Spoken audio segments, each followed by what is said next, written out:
My name is Nzime Murisa, and I coordinate the EPIC network in Africa. And today I'm joined by two colleagues, that is Marshall Curry, who is based in Springfield in the US, and he is the EPIC N or EPIC Network Global coordinator. And then we also have with us, we affectionately call him K, but he's Dr. Patun Paddy, and he is based at Thammasat University in Thailand, and he's the EPIC in Asia coordinator. And today we're going to be hearing from the three of us, but we also do encourage you to participate in terms of questions as we explore the model. So at this point, I'll hand over to Marshall, who is going to talk about the EPIC model, and then he will hand over to us as we look at some of the examples where the model has been implemented. Over to you, Marshall. Thank you, Nzime, and thank you others for joining. I'm really excited today to present at this conference. I think we had someone present at the previous conference, but I've always looked to some of those who were invited, the Luck Network in particular, for inspiration and motivation as we continue this work at EPIC GAN. The EPIC network exists to unite the human capacity of universities with the priorities and goals of local governments and communities. We're a network association of leaders primarily based in universities, but also based in the local governments, municipalities, special districts, community organizations, NGOs, who work together using existing resources, most importantly, existing coursework at universities to try and address the complex challenges our local regions face. The network was started in 2000, informally in 2011, 2013, but has since formalized as an NGO with international reach starting in 2018 is when we formally began our work as an NGO. And the whole concept connecting all of us is this radically simple question. What if we could connect existing university instructors, their courses, and local projects at a scale that magnifies value for all? On our website, you can find all of those who have joined us in this cause and in the exploration of that question. You'll be able to use if you're looking at this after the recording or after the session is ended, this will be in a PDF form. You'll be able to click on these orange links. But for the time being, we will put some of this information in the chat as we're going. And but on our website, there's a page called Who's in the Network, and you can see a list of all of our programs if you click these tabs. You can also click on the dots themselves to learn more about each program. To date, there's about 70 to 80 programs who are coming, have already begun work within the EPIC network using what we call the EPIC model, or that they've just begun or they've just shown interest. We have about 130 or so who are exploring the idea of the EPIC model as well and are not quite on the map, but we're hoping they get there soon. Each one of our programs uses what we call this EPIC model. And this is the framework that kind of guides that partnership, that matching of that local priority with that existing course and need. I'll explain what the model is now. There are 5 elements of the model. The first is that the partnerships and their projects that happen within them must respect existing administrative structures and individual responsibilities and incentives on all sides. For example, this really should use existing municipal projects and priorities usually defined within work plans or some other pre-identified priority. And this uses existing university courses. We really want to, we've found that it is most successful when you find faculty who are teaching the courses that match the priority and need, rather than trying to create a new course altogether. The second element of the EPIC model is that the partnership creates a genuine, the effort creates a genuine partnership with local governments or the community or the city. We use local governments here and the word city kind of loosely here and throughout the presentation.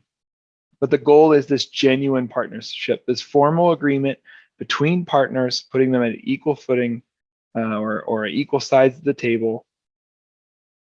And that when they get to the table, they're both investing in some form, whether it be through time, funds, or through knowledge sharing. They must intentionally, we suggest they aim at improving quality of life. We've operationalized this statement by calling all of our programs to identify their partnerships and projects by the Sustainable Development Goals. That way, they're prioritizing the solutions that are rooted in sustainability, resilience, and progress best practice, and that they're seeking economic, community, and environmental health solutions while encouraging equity, and that no one is left behind. The fourth element is that the partnerships and their subsequent projects must focus on community identified, driven, and evaluated contribution to the community, working not just for and not just in the community, but also with it. Sometimes this means that the local government and the university who have partnered on a project must do community engagement work alongside their project to make sure that it is done with community. And the fifth element of the EPIC model is that it catalyzes many disciplines and large numbers, either of courses, students, or hours. Here in the image at the right is an example of some of the scale of just one of our programs, San Diego State Universities to be specific. In an average year, they're engaging this level of scale, or this scale of engagement, I guess. Many existing courses should be identified, many students should be involved, many discipline across any discipline who's willing to be a part of the partnership, as well as the ones that are matching this community needs. And generally, it's simultaneous across an academic year or 2 or 3. Some of our programs run 3-year partnerships.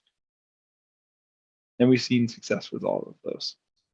We believe if you employ those 5 elements, we have some more specifics in other presentations and more of our detailed trainings that we offer.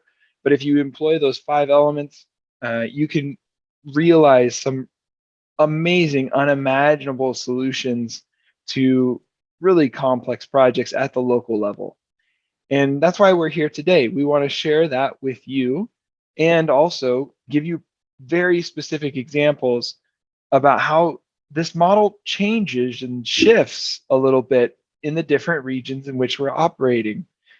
I'm really grateful that Nzime Marisa and Kay Pongtuong Pakdi are here with us to share their expertise and their understanding of how our programs are operating in their continents. As there are differences, and we want to make sure that as we're sharing this idea that we know that, or that we help share those lessons that might be specific to you in your case. I will just dive a little bit deeper into how this works, because I want to make sure before we get into the sharing that you have more specifics about how the EPIC model works, so you can ask more specific questions after each of us share in the next portion of the session. So when an EPIC model program takes place, the city and community whether it's city or community or local government or special district or parks staffer who agrees to partner with the university, that person at the city or organization comparable to it needs to identify a coordinator. And that coordinator might be them, it might be somebody else, but they just make it easier for other staff to participate at the city. Staff members then identify the project goals in their existing work plans, city staff members. If a project is matched, the staff person will then be involved with the class from the university that will be managing that project or helping with that project.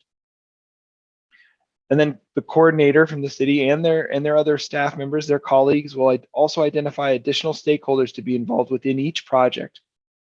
Oftentimes, a coordinator might work with 5 to 10 projects, and a staff member might work with 1 to 2 projects that occur during an EPIC model partnership.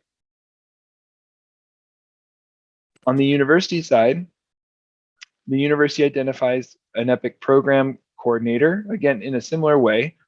That coordinator makes it easier for instructors to participate.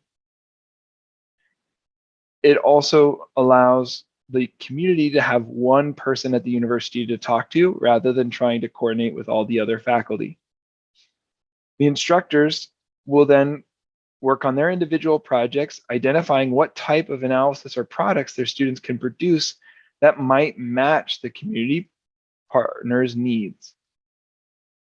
The coordinator and instructor also identify additional stakeholders and data needed for class if needed. When our programs engage, this is roughly what this is an example of how our programs are able to scale to multiple communities across a geographic region. Our programs do not only host with their host community for the university. This could be an example of what a program in Thailand could look like. I believe Kay might have a better representation or a better description of how one of our programs in Thailand is actually building partnership, but we encourage our programs rotate their community partners on a regular basis so they're able to distribute their capacity across a geographic region. Finally, I have one other thing to say about just EPIC N in general. The EPIC Network, which is kind of the hosting organization for all things EPIC model. EPIC N offers a wide range of resources to help you consider and understand and potentially implement the EPIC model. Here's a list of all of these. Any of them that you see in orange will have a descriptive page available to go with it in case you have questions about what that resource is. Not doing that presentation today, but you'll be able to follow the links when we share them with you following the recording and in the I guess in the Whova site that you have for this event. As we continue the rest of the session, I really encourage any of the participants to please use your chat function to ask questions in real time, as we will be paying attention to those and we'll be able to provide answers as we go along. That said, after each example of local adoption and the presentation of each region, we'll give time for 1 to 2 questions specific to that region. And then after we finish the presentation of the different regions, we'll open it up to more of a big group Q&A, or we might do breakouts for additional questions specific to the regions, depending on participant interest. So with that, I'll go ahead and hand it back over to Zime to do a brief update on some of the EPIC Africa programs, how they've launched, and some of the considerations she might share with us for the African context. And Zime, if you'd like, you can share screen, or you can just direct me when to change slides, whatever works best for you. Okay, thanks so much, Marshall. And again, I've already introduced myself, and I'm going to talk about 2 examples from Africa of cities that have implemented the EPIC model since 2017. And my first example comes from Durban. If we could go to that slide, Marshall. Working with the local government or local municipality in Durban, which is called eThekwini, they partnered with the University of KwaZulu-Natal, which is a local university in their area. And what happened is that the first ever training around EPIC happened in South Africa in 2017. And so the city, together with UKZN, that is the University of KwaZulu-Natal, then decided to implement an EPIC program through a pilot project that is within an already existing project, the Durban Research Action Partnership. So that speaks to one of the points Marshall was talking about using existing resources and also using existing projects. So what this project did is that it connected to one particular department within the local government, that is the Environmental Planning and Climate Protection Unit. And then it also connected to several departments within the university that is looking at different disciplines such as housing planning, community development, population studies, and also at the School of Engineering. So they were all then involved in the project. Okay, let's move on to the next one, Marshall. So the challenge or the community challenge that they faced was two-phased, in that they were issues to do with flooding as well as solid waste management in a particular community. And this was an informal community, the Palmiate informal community. And so that they'd always had these challenges. So that was the issue or the issues that were identified at community level. So what the city and the university decided to do was to then analyze these issues, the waste management issues, the flooding issues. And one of the things that really triggered this was the 2019 floods in Durban, which caused the nearby river where this community is located to flood. And so coupled with the waste, the solid waste in the river channel, and also the banks that made the situation a bit worse. So the university sent out students into this community, and together they explored these issues and they came up with recommendations to the cities on ways to improve the waste management, working with the community, and also on ways to try to adapt and build resilience for future, especially frequent flooding events. So the students, which were master's students, mapped the sources of the solid waste as well as the water discharge. And they were also able to go into the community and begin to locate the dwellings, the flood prone areas or the hotspots. And then they then submitted this assessment to the city. They made their recommendations, and they also managed to write it up in a policy brief. They presented this to the city as well as the community. And many of those recommendations and policies were then taken up by the city, again, working with the community to implement a waste management project that worked with members in the community. And this was around collecting, organizing waste, and then also scheduling regular pickup points by the city. Let's go on to the next one. So in essence, this EPIC model, as has been explained by Marshall, was a true partnership in that it worked with the university through the students, who then went into the community and worked with the community. So it was community led, and then back to the city to try to come up with a solution and innovate solution to deal with the issues at hand. So the community leaders were able to help to clean up the area, to better manage the waste, and also restore the ecosystems around the river. And this then helped to unblock the waste filled drainages, because that was a real issue. And so in the end, it then addressed the issue to do with resilience, in that it rendered the area more resilient to flood. And in addition, the students also helped the city and the community to come up with a disaster management plan, as well as an early warning system to try and reduce the occurrence as well as the impacts of these floods in the area. And this was the first ever kind of, community, university, local city engagement that had ever been done in the city and in this particular area.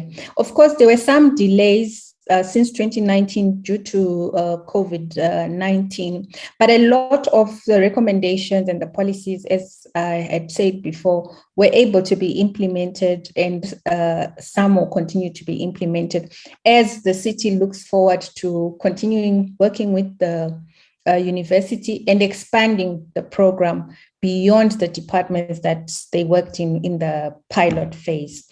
So we move on to another example, and I'm going to talk about the city of Lusaka. And in this particular example, we're looking at the University of Zambia, located in Lusaka. Together with the local municipality, they worked on the Lusaka Sustainability Program, which was launched in 2017. And working closely with city departments such as city planning, housing, social services, they were able to involve the city council. And the issue or the challenge that was in the city had to do with specific wards within the city in the district of Kanyama, which is the city's largest informal settlement. Again, like Durban, it had issues to do with floods, solid waste management, trash and sewage problems. So in the same manner as Durban, students were engaged in several phases to identify risks and to assess these risks. And they were able to go into the community to talk to community members, to interview them so that they could get a better understanding or a fuller understanding of the physical, the social, and the economic dynamics that were at play in terms of the issues involved. So what the students then managed to do was to produce a report, and they were able to present it again to the community as well as the city council. And they were able to also produce a very detailed map around the risks involved, the types of risk and the severity of the risks. And they also, in addition to the map, they also produced a strategic plan, which focused on the redevelopment of the informal area, and which could be done over a period of 5 years. We can move on, Marshall, to the next slide. So as a result of the initial mapping and the assessment that was done by the students, 2 pilot projects were then launched in two wards. And these were externally funded by DFID and GIZ. And as I said before, risks were identified, assessed, and then a strategic plan was developed. So since that contribution by the students, the local government, the Lusaka City Council, then approached the EPIC program manager at the University of Zambia, and then they requested to formulate the strategic plan, but in addition, also an implementation strategy or framework to try and address these issues of water management, waste management, and flooding, as well as water security within one particular ward, which is Kanyama. So according to the Lusaka City Council, the work that the students were involved in within the EPIC model actually saved the city a lot of money, about $100,000 US, that would otherwise have gone to a consultant instead of working in this EPIC model, using the EPIC model and in this partnership. And then what the city decided to do was to award the university $25,000 US dollars a year for 5 years to continue working on this project and to also find other existing and additional projects which are under discussion. So just to show you, Marshall, we can move on. There's a picture there of students who from the EPIC class of 2018 in Lusaka. You can see in the background, they are in the informal settlements. They were conducting interviews, talking to the communities, mapping the risks, and also analyzing them to see their extent. And then the next slide also shows us the mapping that they did to identify the risk, to also show the severity of the risks and what really was being faced in those areas. And then the next slide then shows the integrated development plan in terms of what solutions could be fostered within the study areas. So there was a climate flood resilient planning and upgrading of the informal settlements, again, people-led, as has been emphasized for EPIC models, community-based, community-led, and definitely improvements in the social services to try and deal with the waste issues, as well as just to have some water security. And again, there was the strategic infrastructure development and managing of urban sprawls. So in the end, they also managed, we can move on to do 2D and 3D designs, and then look at the budget to match it to actors, and to also introduce within the city a non-motorized transport area within the CBD of Lusaka. So those are some of the things that they also looked at. And the city of Lusaka, just like Durban, is looking forward to expanding the EPIC model beyond the departments that they were working with at the university, as well as within the local government. So those are two quick examples of some of the work that has happened within the Africa region as the network, the EPIC network, continues to grow. So at this point, I'll hand over to Kay, who is going to take us through some examples from the Asian region. Just to interject really quick before we go on, is there any question about the EPIC Africa adoption or that region from the audience? I didn't see any come to the chat. I just want to give 1 second for one question, see if there's any from the room. If not, we'll move on. But yeah, so Kay, we'll go ahead with you. If there's no one unmuting, we'll just move on ahead, I think. All right, thank you so much. So as Marshall and Missimi already do the introduction, so I'm just going to give you some examples of what we have done in Asia. So obviously big Asia Pacific, but mostly in Southeast Asia. We have one pair in South Asia, which is in Nepal. Officially started last year in 2021. What was quite unfortunate because it started during COVID-19. So obviously we didn't have a chance to kind of see each other.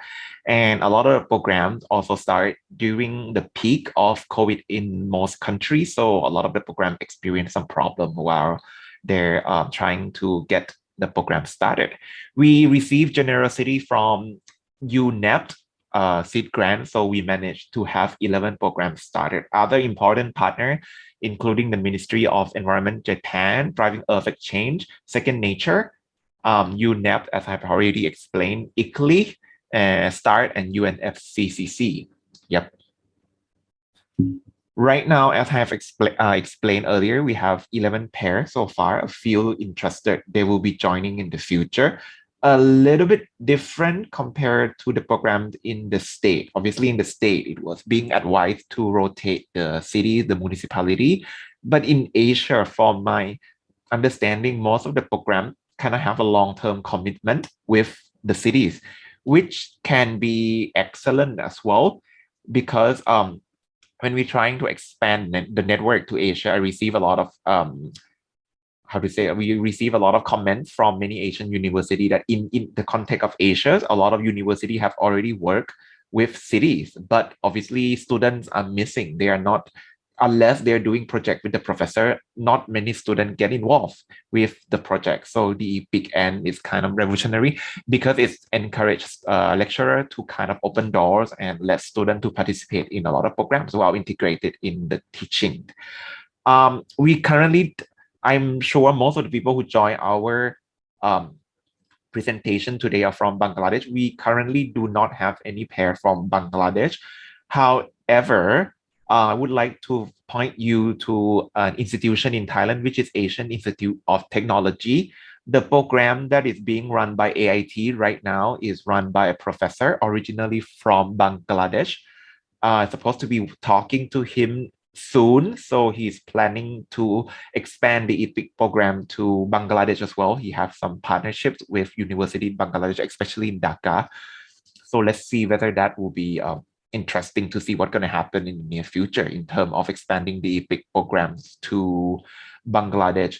And just to bring some of the program closer to home to many of you to see how many cities have been doing, I'm having three very interesting cases. Actually, all 11 of them are very interesting, but these are the one that I have communicate the most and seems to be the one that I seems to have feedback from a lot. So the very first one is about urban farming.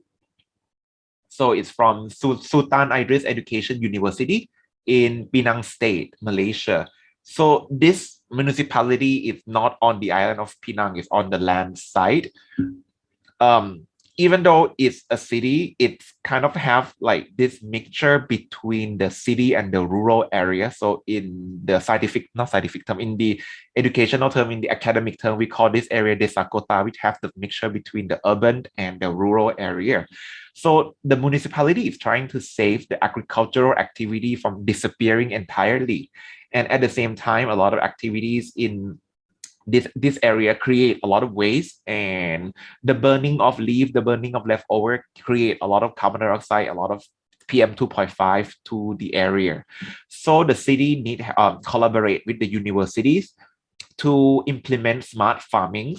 So the university engage with students from various programs in the Department of Computing and let students to participate and use what they learn in class to implement in this program. And at the same time, the student also learn about agriculture. The lecturer comment that these students, they learn mostly about computer, about programming, but they miss out the backbone of Malaysia, which is agriculture. So apart from, using all this computer programming in trying to implement something like smart farming, programming technology, or even simple things such as helping the farmers create a website or create video programs in order to help the city train future participants, something that student can engage. Can I have the next slide, please, Michelle? So here is example from October 2021 to February, 42 farmer youth engaged 14 students. They were expecting more students, but due to COVID, not every student can come back on to study on campus since they didn't have 2 shots of the vaccine yet. 6 professors involved, 9 staff from the city council, and interestingly, they also involved with the private company, which is Urban Nest, to kind of trying to engage. The farmers gain benefit because now instead of farming in the traditional way, they can also do simple, smart farming, incorporate a lot of basic technologies, compost into their farming as well. And students get to learn about farming and also get to use what they have already learned in class in terms of programming, in terms of media, in terms of creative arts, in helping the farmers as well. Can I have the next slide, please? This might be interesting to many cities in Asia because right now, as you might know, a lot of cities in Asia are trying to achieve this green city initiative. So Thammasat University in Thailand collaborate with Hat Yai municipality in southern part of Thailand to implement the green cities. But in order, before they can even eventually implement any programs or any changes, they need to have the GIS data of the green space, existing green space in the city. The city do not have that. Thammasat University need to teach students in order to produce map, learning how to do GIS, so they collaborate. Can I have the next slide, please? Again, unfortunately, due to COVID-19, the student who managed to collaborate in this project graduate students. But because they are graduate students, it might be beneficial because students can do most of the thing by themselves. So instead of just collecting data for mapping, they have to use the skill they learn in class to conduct meetings with stakeholders. So they get to use their social science skill as well in trying to connect to a lot of stakeholders, whether they are people, they are the government officials, to collect data, to ask for opinions, to locate where the green spaces. And they have to connect with students from local universities. So, in real life, students will not only work within their own group of people, but they will have to collaborate with people in other programs, in other organizations. So this is a great opportunity for them to start that. They conduct 3 days site visit and they digitalize GIS data. This is one of the early result they managed to produce within a short period of time. Obviously, they will have to do a lot of improvement to improve the data, but this is something that the city do not have, and it's very crucial because if they want to make the city greener, and they want to encourage people to make use of available park, available green space, they need this GIS data in order to plan a little bit more. So I come from this particular university, so I have a chance to collaborate and connect to the people from the cities. And they found that this project is very, very interesting, and this project is very, very useful for them. Obviously, this is a bit long term because they will have to improve the data a little bit. It will be extremely crucial for the city to collaborate with the students in order to improve the data and in order to implement a better programs in terms of improving green cities.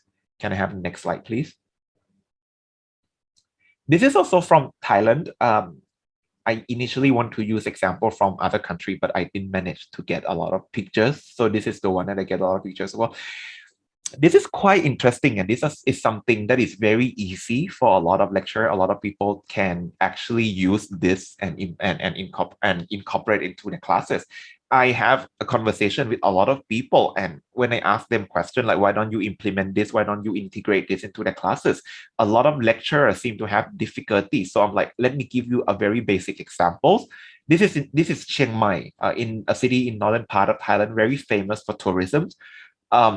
The old city is surrounded by a moat, a canals. The moat usually have very poor water quality. The government of the city have to collect data sample in order to know what is the contaminants in order to clear the water accordingly, to clean the water accordingly. They collaborate with the Department of Environmental Science. The lecturer in the environmental science department need to teach the student about water analysis. Can I have the next slide, please? So you have the idea how it's being done. The lecturer need to teach student how to analyze data, how to analyze water, how to analyze solutions. So instead of asking student to do random stuff, they ask the student to go out into the field, into the real place, which is not difficult because it's just next door. It's just, like within the city, students go there, collect data, collect the water, the real water from the moat, locate where the water is being collected, bring the water sample back to the lab. Lecturer teach student how to analyze the data. This is undergrad practice, so they can do a lot of trial and error, and obviously they can always go back and recollect the data if they messed up. So it is a very basic, and it's very cheap, as we like to emphasize that it doesn't have to cost a lot of money.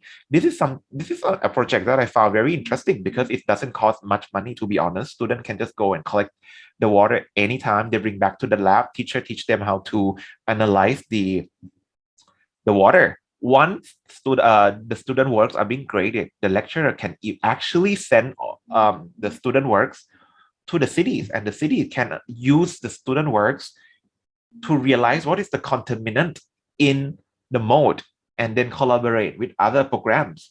And they plan to do this in the near future, collaborate with other programs in order to find solution to clear up the contaminant within the mode. So this is something that I personally find very interesting as well. So these are some examples in Thailand. Other also include vulnerability to flooding. And in Kathmandu, another country in South Asia, in Nepal, close to Bangladesh, they work on city urbanization in Kathmandu. I'm still waiting for the report, but it would be interesting as well. In case you have any question, you can let us know. Yep. One thing I love about our network is that the range of focus is both broad, but also there are patterns across all of the programs, or all of the different regions. So in Kay's case, there was a program focused on water. In Mzime's case, there's another program focused on water. And I think it seems to be the case in Southeast Asia that, like water is the one that most people are worried. I think it's similar to Bangladesh as well, because Bangladesh is, at the mouth of the river and experience flooding and also coastal erosion as well. And what we've found in general across the network, before I go on to the next region, and then while we wait for if anyone has any questions, we have over 1,700 projects just in what we know of the US programs. We haven't really started to add the international programs projects that they've completed. And when you get to that number and you don't care about which discipline is done, you only care that the community identifies the discipline or the project area, you start to see what cities are really focused on. And cities are focused on community and residents' health. They're focused on access to basic resources. They're focused on economic achievement, and what we found with the 1,700 projects is that university students in their coursework have a meaningful way to achieve those things. We have two to three theology courses who have participated in projects before, and we have examples of a theater class that has participated in a project with a community before. That means that the community identified a need and then discussed with the university, and both of them came to the same idea that a theater project would be the right answer for this project. Like, that to me is just like sometimes crazy to think about, that the city government was sitting with the university and said that a theater project or a theology project or a chemistry project would be meaningful. And Kay, thank you for highlighting that. And Zime, thank you for highlighting that. I'll move on if we don't have any questions.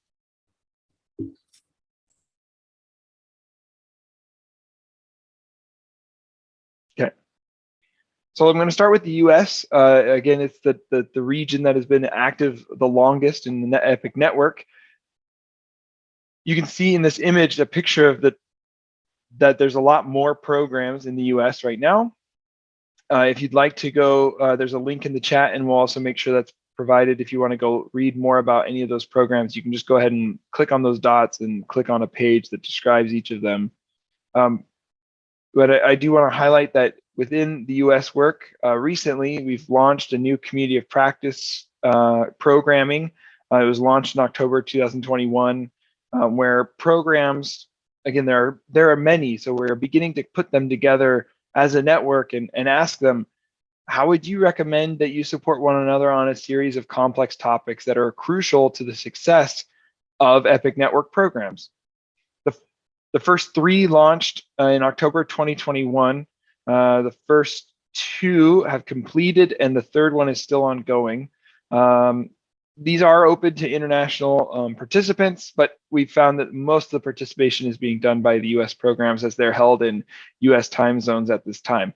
The first one focused on assessment and evaluation. The second one focused on rural program considerations. How do programs work in rural communities? How do they support rural partners? And then finally, how do our programs adopt the UN SDGs? As again, many of our programs in the US were participating. Many of the US programs are a little bit behind our international programs on adoption of the UN SDGs and how to implement them in their coursework and how to implement them into the community work.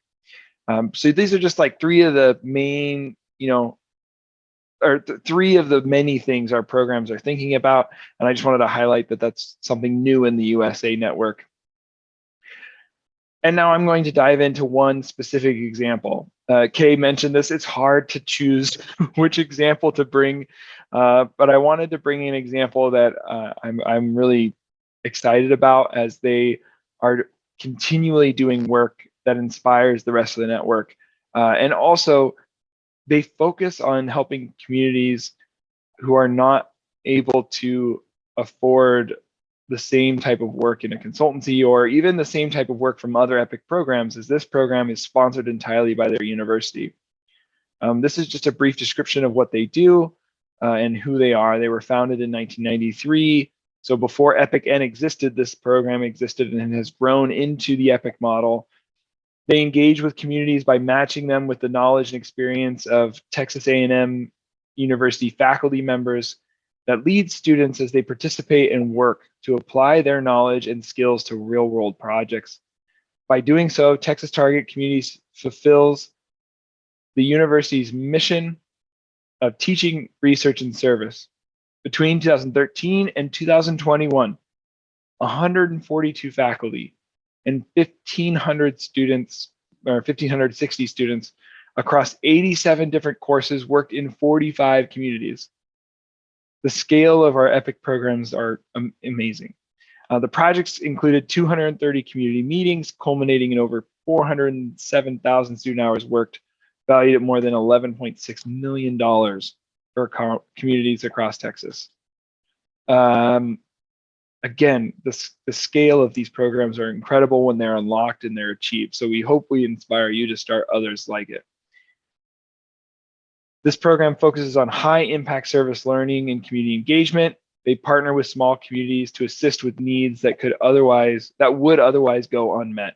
And we see this very dramatically displayed in the example project that they provided to me in a previous webinar series that we actually put on with the United States Environmental Protection Agency Office of Research and Development. I'll put a link to that recording into the Whova notes for later. They describe this project in much greater detail, but I'm going to summarize what we learned. There was a community called Rockport in Texas. It was hit by Hurricane Harvey. It caused dramatic damage. And the community, as it was reeling from the hurricane, decided to partner with this program because the program helps them put together disaster response plans as well as disaster preparation plans. And this is the community partner here in the purple, and this is her quote. She chose to do the partnership because it's important for them to look at how they want their community to grow in the next 20 years, especially with the memory of the hurricane so fresh in their minds. And Amanda Torres is great. If you want to learn more, again, we have a webinar that we'll be able to post a link to about this project specifically. During the partnership with Rockport, 5 courses were I don't remember what their acronyms are, but I think they're here on the right maybe. In one of their schools, they had 5 courses who participated. They had 1 law school course, one Corpus Christi, which is a different university campus, and then another course that was actually through a different university altogether participate. So EPIC Network programs will often cross university boundaries and work with other universities to support the community's need. So again, reiterate, 5 of the courses came from Texas A&M, 1 came from a law school, another one came from a different campus at Texas A&M, and then 1 came from a different university altogether. The coordinator at the university helped the city find those connections and bring those to bear during the partnership. And these on the right, these are the subject areas that were completed.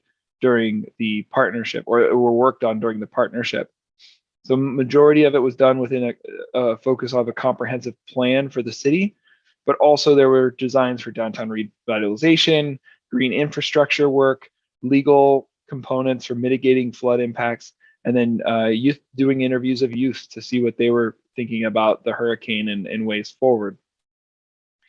And throughout the process, Texas A&M is unique in that in our EPIC network, in that they do very extensive community engagement. All of our programs do some level of community engagement, but Texas A&M kind of goes above and beyond with their community engagement. And what also was really exciting about their project is that they were able to tie this work very in a way that catalyzed additional faculty research. So after the courses with the students ended, they had a lot of different plans from the city that were analyzed, but were not brought together in a single space. And so then the program helped the city work with faculty to understand how their plans, their comprehensive plan, their sustainability plan, their disaster management plan, their development plan could work together in one space and align.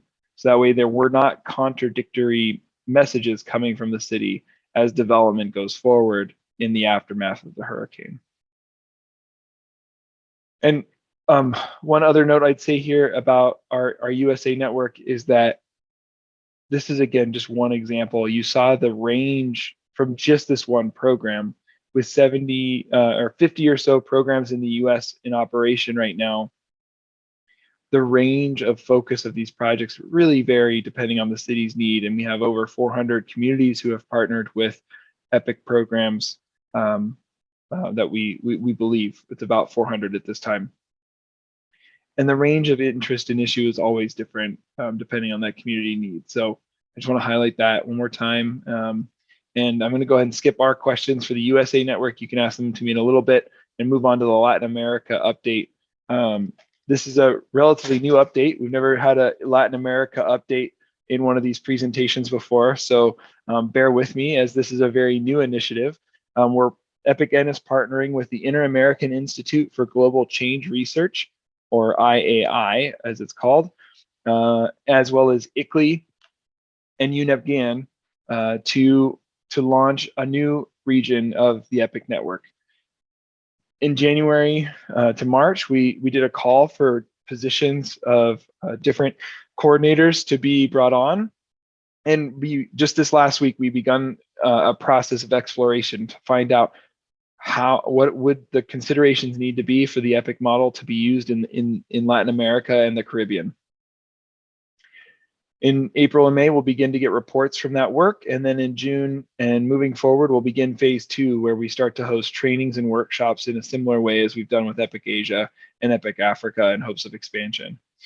But that said, we've had one program in the region hosted by Universidade Federal de Minas Gerais and their partnership with Belo Horizonte. I don't know if I pronounced the community's name great, but anyway, they've been around in our network far longer than our efforts to expand into Latin America. They heard about the EPIC the EPIC model at a conference, and they loved it, and they just went for it, and without really much support from EPIC N, because we were young when they started, and also they work in Portuguese primarily, and we didn't have a lot of capacity with the language of Portuguese. Since then, EPIC N has staffed appropriately and has gained access to interpreters and translators to help us with the initiative. But I wanted to share with you some of the work that's going on in Brazil. This program, called the Compasso Program, is a partnership between the Federal University of Minas Gerais, UFMG, and municipalities in the state of where the university is located. They engage university, community, municipality staff, nonprofit agencies, and communities vulnerable to the effects of local climate change, similar to many of our other programs. Where they differ is that they have a real level of design within their program that is quite noticeable. Also, they have city staff involved in a similar way to the Durban example Nzime provided. Their Compasso team or staff has a very active city component within their leadership or within their organization. Here's a brief positionality of their program and where it's located and where they're trying to operate. You can see they're in South America, Brazil. Within Brazil, they're in Minas Gerais, and then Belo Horizonte is the community, but they've also broken that down into smaller neighborhoods or communities that they work with. These are the 4 pillars of their program. All of our programs have different pillars. Usually they have to do with improving quality of life. Epic N does not, we don't tell programs what their priorities need to be, other than we really want you to improve quality of life. And oftentimes their aspirations of programs go beyond the Epic model and do other things as well. But I just wanted to highlight theirs for just a second before we move on. There's a long list of projects that mirror the format to what Nzime and Kay have presented previously, but I'm just going to click through a couple of them really quickly. I don't have all the details of what have occurred during these projects, but I do want to highlight some themes from these projects, and in that the Compasso program works to help communities understand what's going on. They helped the programs begin to think about what to do next, planning, after they learn what's going on, or during in other areas. And they have a real diversity of what they're able to provide support with. This is a different project focusing on microclimate assessment. The previous one was a project focusing on adaptation to climate change with a school children design workshop. And the other one was similar, looking at how to do citizen action on climate issues. Moving forward, this project was focusing on a master plan for forestry within the communities. And then this is another initiative to grow green corridors throughout the city. And this is the team that runs that program. I just wanted to give them a big thanks for all their work. We recently received these slides from them, and I've had them present in a bunch of presentations recently. So each one of them is involved in different ways. You can see that they have a different university. Katya represents a different university, and then you can see the city staff on the right, Ana Pereira and Julio De Marco. But a big, huge thanks to Hijani and Eleonora for their work, and Natalia for supporting the effort as a faculty member with her students. So that's the brief example from Brazil. And now we're going to, with whatever a little bit of time that we have remaining, we'll go ahead and do more of a Q&A if we have any from the room. So I'll go ahead and stop sharing. And there's not very many of us here, so I think we can just kind of open it up and see if people have questions. And if they don't, we can move to the contact slide. For folks who are watching the recording, they can get our contact information and learn how to get a hold of us.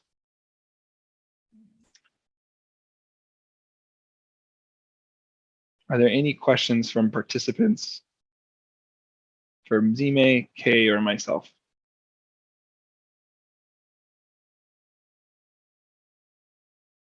Moving on. Yeah. So as I get the next slide set up, Nzime and Kay, I was wondering if you could, I'll ask you a question. And that is, could you briefly describe in one or two of the ways that were not already identified, how does the implementation of the EPIC model differ in your region or in your programs, right? Because each of your programs is a little different. I have my observations of how they're different, but I'm curious about what you two think. Mm-hmm. Yeah, so I think the programs are very context specific. So as mentioned before, you'll find that universities do work with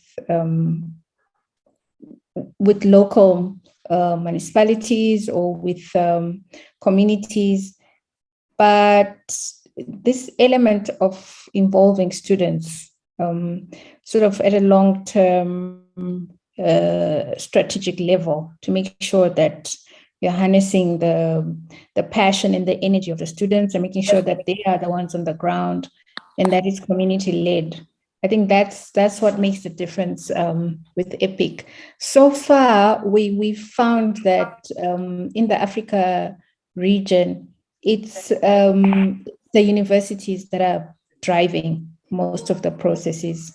And, there's need to really look at the partnership in terms of making sure that the community is involved, the local government is involved, it's community-led, and the communities, the issues and the decisions are at community level and not necessarily top down coming from the university or from the local government.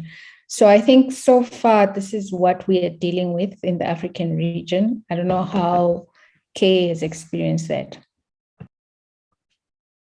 In Asia, it's a bit similar, if in terms of getting people who are interested. I mean, like most of the programs that are interested is because they really want, obviously, students to get involved with the activities, and also at the same time they find that by joining EPIC and they can receive more recognitions, whether from within their own universities or like the other countries, to be featured both by the UNEP or in our website.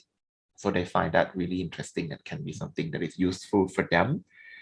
I'm not very sure about the States, but in Asia, as I have already mentioned, like most of the university, especially in Southeast Asia, they already work with the cities. The only element that might be missing is the engaging the students, because maybe perhaps most of the lecturer find that it's a bit like problematic and it's going to cost them a bit like more works in terms of trying to engage with the student. But obviously the model integrate that into the class that you already teach. You don't have to bring anything in. Amazingly can actually help. Another thing that this is the good part. The difficulty I find so far is to convince that it's actually doesn't cost much money, or it's not going to cost you more headache or more work to do. And this is something that I keep experiencing. Most of the programs that are trying to engage, the first thing they ask is, "Are we getting any funding?" And I'm like, "No," but you don't need the funding in the first place. And once they heard that, the interest kind of disappeared. And that seems to be the case. So as I've mentioned, the one that are interested is the one that they don't really need the money.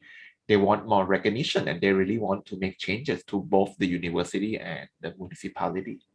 So I don't know whether it's obviously we have the Asian Advisory Board. The board said that might be a good thing because you really want to work with people who really want to make changes as compared to people who just join to get the money, and once they are done, they just disappear. So perhaps it's quality over quantity. So I don't know. That's how I experience. Again, I don't know. I'm always pessimistic, but let's see. Yeah, the thing that I'm seeing different is and it's actually not different region to region. It's more different university to university or community to community, is the level of formality needed to get things going. Some of the programs that we have, like Kay's example of the chemistry course, all they have to do is just tell the students to go in a different direction and they can do the work. Instead of going to a pond at their backyard, it's go to the pond that's in the moat. And that simple change is all that's needed. But in some of our other universities and some of our other communities, before any of that work happens, there has to be an MOU. There has to be an agreement that at a really high level, either with the mayor or with the university president or the provost. But in other cases, they're able to get going without that. And those are the kind of the differences I'm starting to clue in on, is when those occur and when they don't. But for the most part, I'm just overwhelmed by all the similarities in the network, in that we didn't think there would be, we thought this was an idea brought up from the US that wasn't going to really work very well in other contexts because it's very US centric and, steeped in all these US ideas. But thanks maybe to your leadership in those different regions, we're able to get things going. So the last thing I'll just share a couple slides here about how others can get connected. If you are interested in learning more about the EPIC Network, you can visit our website to learn and see our programs, their stories, the community impact they made. And you can also sign up for our EPIC and member commons to access resources. You have our emails here in the slide below. These are the emails to use for us. Mzime has a little bit different email, but it's because she's amazing. And so that's not a typo, that's correct. And then finally, I'll go ahead and open up this link just so you can kind of find your way around. If you're looking to gain access to our resources, we have a free membership program to catalyze the response and recovery from COVID. So please feel free to go take a look around, create your own account.